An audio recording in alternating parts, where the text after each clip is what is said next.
হযরত শাহজালাল আন্তর্জাতিক বিমানবন্দরের কার্গো ভিলেজের ভয়াবহ আগুন লাগার ৩ ঘন্টা পার হলেও এখনও নিয়ন্ত্রণে আসেনি আগুন।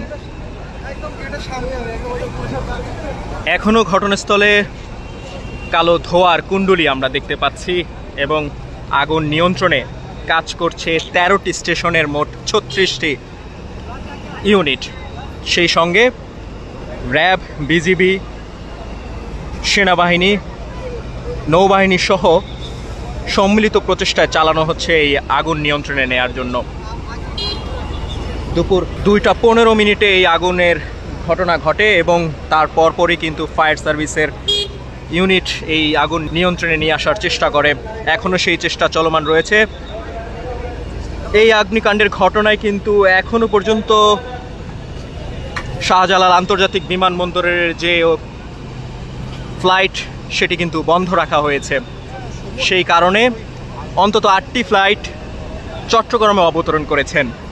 সেই তথ্য আমরা বাংলাদেশ বিমানবন্দর কর্তৃপক্ষের কাছ থেকে নিশ্চিত হয়েছি এবং শাহজালাল আন্তর্জাতিক বিমানবন্দরের সকল ফ্লাইট বন্ধ রয়েছে। ঘটনাস্থলে অর্থাৎ বিমানবন্দরের ভেতরের যারা প্রত্যক্ষদর্শী রয়েছেন তাদের কাছ থেকে যতটুকু আমরা শুনেছি, প্রথমে একটি কুরিয়ার কার্গোতে এই আগুনের ঘটনা ঘটে, তারপর সেটি পুরো এই কার্গো ইউনিটে ছড়িয়ে পড়ে। দর্শক, আপনাদেরকে সরাসরি দেখানোর চেষ্টা করছি এই বিমানবন্দরের ৮ নম্বর গেট অর্থাৎ কার্গো গেট যেটি, সেটি কিন্তু আমরা দেখতে পাচ্ছি। দর্শক, হযরত শাহজালাল আন্তর্জাতিক বিমানবন্দরের এই মুহূর্তের যে চিত্র সেটি কিন্তু আপনাদেরকে দেখানোর চেষ্টা করছি।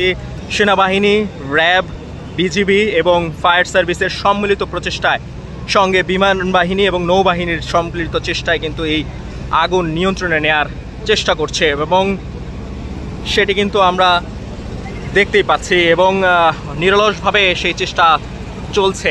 কিছুক্ষণ পরপরই কিন্তু কালো ধোঁয়ার যে কুণ্ডলী সেটি কিন্তু বাড়ছে।